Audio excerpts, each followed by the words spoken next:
Baiklah, kita lanjutkan kembali ya. Oke. Saya izin share screen.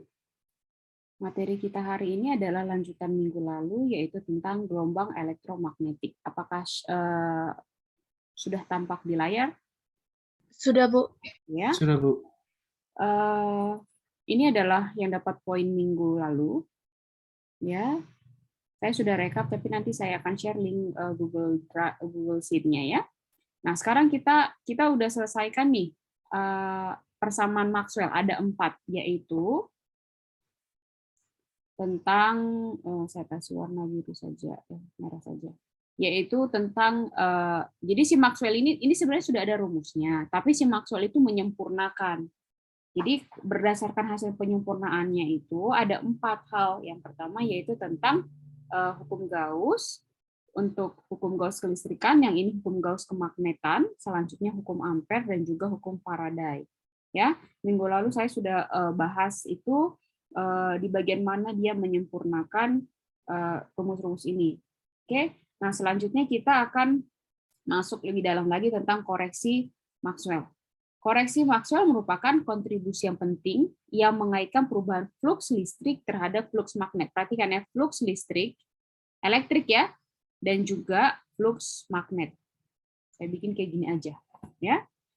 Nah, bagaimana perubahan flux magnet berkaitan dengan flux listrik? Nah, itu bisa digambarkan pada gambar di sini, ya. Kenapa ya? Saya izin gambar masuk. Roy tadi udah saya absensi kan?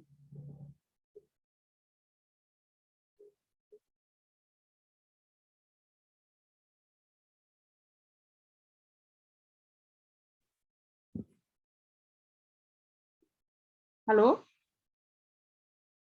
Halo, bisa didengar suara saya? Bisa, Bu. Oke. Bisa, Bu. Nah, perhatikan ini gambar yang ada di sini. Udah cukup jelas ya, gambarnya nggak terlalu kecil kan? Nah, di sini ada kawat di aliran arus listrik. Perhatikan kalau kita menggunakan kaidah tangan kanan ya. Jadi ini kawat, ya kan? Perhatikan jempol saya. Kelihatan nggak? Saya belum nampak gambar saya sendiri. Kelihatan nggak? Coba. Perhatikan ini stylus saya, ya kan? Dia ke atas. Terus ada aliran arus listrik dari bawah ke atas. Bisa? Pokoknya harus dibuka saya ya, baru bisa nampak ya. Dari bawah ke atas. Nah, kalau gitu bagaimana flux medan magnetnya? Itu kan gini. Ini jempol, saya putar. Berarti dia medan magnetnya itu ada di sekitaran ini kan? Bisa? Ada di sekitaran ini kan, lingkaran dari si stylus saya ini kan? Benar? Begitu Benar, juga Bu. dengan ini. Begitu juga dengan ini. Jadi ketika ada arus listrik di sini, kursor saya kelihatan ya, ada arus listrik di sini, maka kalau kita menggunakan kaidah tangan kanan, sudah medan magnetnya itu ada di mengitari sekitar kawat ini. Udah? Nah, sekarang itu kan ada arus listrik, ada medan magnet. Nah, sekarang bagaimana medan listriknya? Nah, medan listriknya itu terbentuk tegak lurus dari B. Nah, jadi kayak bentuk khayalannya itu adalah di sini, yang warna pink. Nah, arahnya itu kan tadi kan ini arus listrik ke sini kan? Arus listrik ke sini, makanya medan magnetnya juga arahnya ke sana. Bentuk dia miring seperti ini. Cuma namanya medan berarti ada area. Gitu ya, areanya tuh kita misalkan sebesar apa si apa namanya si medan listrik, medan magnet seperti itu juga lah sebenarnya area si medan listrik.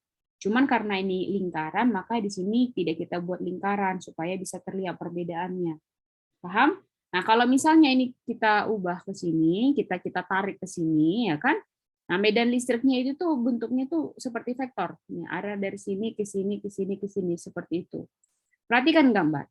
Jika arus I berubah, maka medan B juga berubah, dan akibatnya flux pada permukaan AI juga berubah. Jadi kalau misalnya pada B ini semakin kecil, maka flux pada area AI juga semakin kecil. Menurut hukum Faraday, timbul medan magnet induksi B aksen. Gegel induksi yang timbul ditandai dengan vektor medan listrik reaksen yang juga berubah terhadap waktu. Jadi kalau misalnya ada arus listrik, kata si Faraday, ketika ada arus listrik, maka akan terjadi medan magnet. Itu kata si Faraday. Nah, selain B aksen, ya kan, selain kalau misalnya ada arus listrik menghasilkan medan magnet, berarti nanti akan ada apa namanya? Medan listrik. Jadi nggak hanya B, tapi ada juga E. Ya, saya lanjutkan kembali. Nah, ini yang tadi loop dari si saya, sorry nggak bisa saya baca lagi karena kan itu mengganggu ya kalau saya bolak-balik pegang HP ya. Kita fokus saja pada materi kita. Analisis lebih lanjutnya, perhatikan ini kan area dari si medan listrik ya. Area medan listrik ini kita pindahkan ke sini. Nah, ini ada terhadap sumbu X, yang ini terhadap sumbu Y, yang ini terhadap sumbu Z. Oke. Berdasarkan koordinat itu kalau misalnya di titik ini itu adalah Z, kemudian di titik ini adalah Z tambah DZ. DZ-nya itu adalah ini. Jadi kalau ini berapa saya tidak tahu, kita misalkan Z, kalau misalnya ini berapa, kita misalkan DZ, maka sampai sini mana? DZ tambah Z, makanya di sini Z tambah DZ. Paham ya? Nah, dari sini ke sini berapa? Sebesar B. Tapi sebenarnya karena ini berdasarkan kartesian, maka sangat diperhatikan kalau ini plus B, yang ini negatif B. Menunjukkan apanya aja kok arahnya. Karena ini dari sumbu Y negatif. Yang ini X positif, yang ini Y negatif, yang ini Z positif. Nah, tinjau arus yang pada bidang XY. Arus pada bidang XY. Yang ini ya. Yang mengalir dalam arah X negatif. Oke. Saya sebentar ya.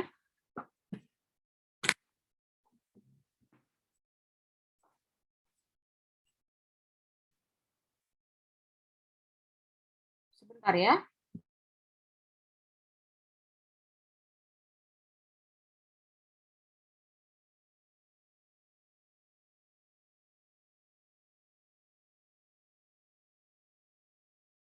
Sebentar ya, saya pindah ruangan dulu karena di sini pencahayaannya kurang. Mohon maaf ya, kurang dari 2 menit kok saya pindah. Baik, Bu.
Oke, kita mulai kembali.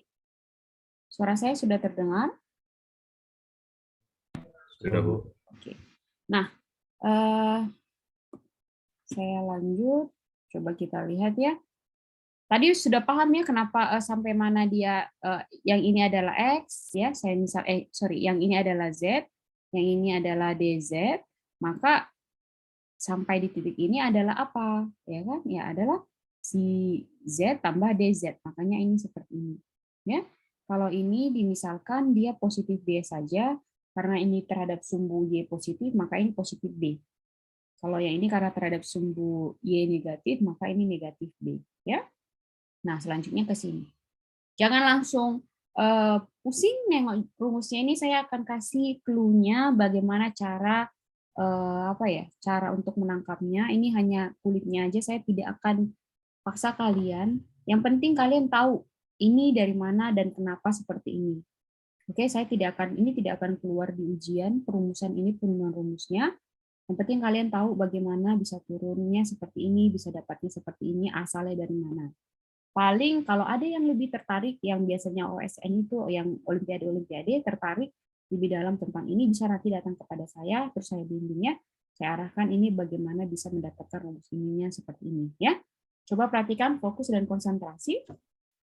Kita berdasarkan gambar yang di sini. Oke. Loop ampere yang dibuat pada loop C seperti pada gambar bila digunakan hukum ampere dengan koreksi Maxwell. Nah, ini si Maxwell kan kembali tadi memperbaiki ya. Nah, dia bikin seperti ini. Oke. Tadi kan kita bilang terhadap sumbu XY, makanya di sini adalah BY. Nah, perhatikan. BY, Z tambah DZ, T. Ya, jadi ini seperti mencari luas persegi. Jadi tingginya ini berapa? Saya misalkan ini adalah panjang. Ini saya misalkan panjang ya. Ini saya misalkan lebar. Oke. Nah, jadi rumusnya itu adalah ini. BY yang panjang, ya kan? Saya bikin panjang dikurang BY yang lebarnya. Itu sama dengan, oke. Nah, ini kan rumusnya kan udah dikasih tahu sebelumnya ya. Nah, kenapa kita pakai rumus integral? Integral itu kan adalah penjumlahan.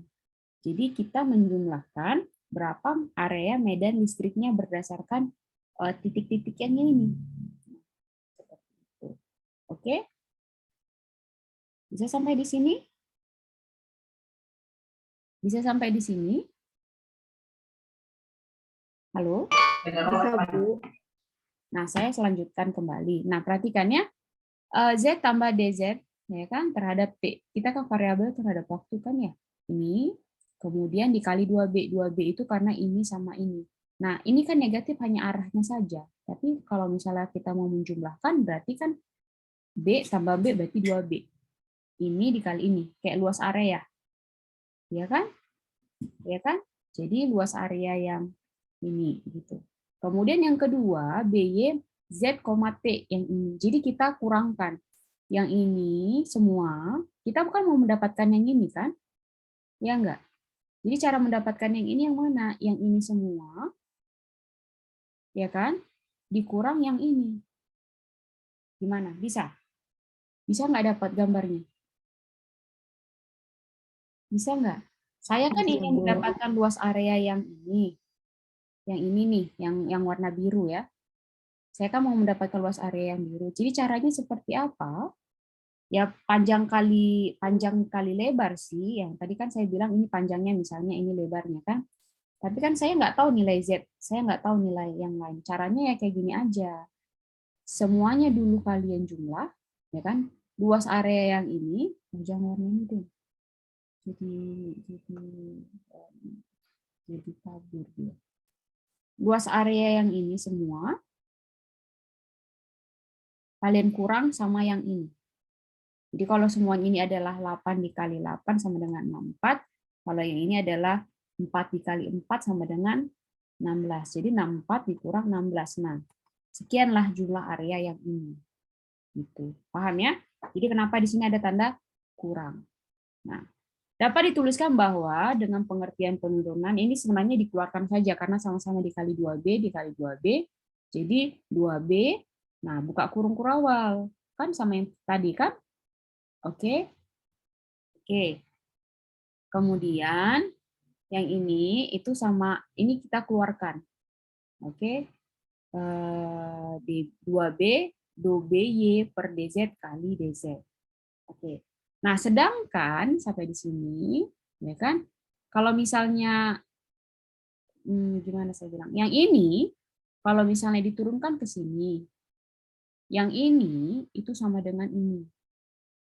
Jadi tadi ini saya keluarkan 2B-nya kan, hasil dari ini semua itu sama dengan, jadi yang BY ini itu sama dengan ini. Jadi 2B dikali buka kurung kurawal BY, Z ditambah DZ, T, ini kan fungsi BY ya, dikurang BY fungsi Z, T. Nah, hasilnya ini sama dengan 2BY per 2Z dikali DZ. Nah, ini bacanya bukan D, tapi do. Dibaca do. Kalau ini dibaca D.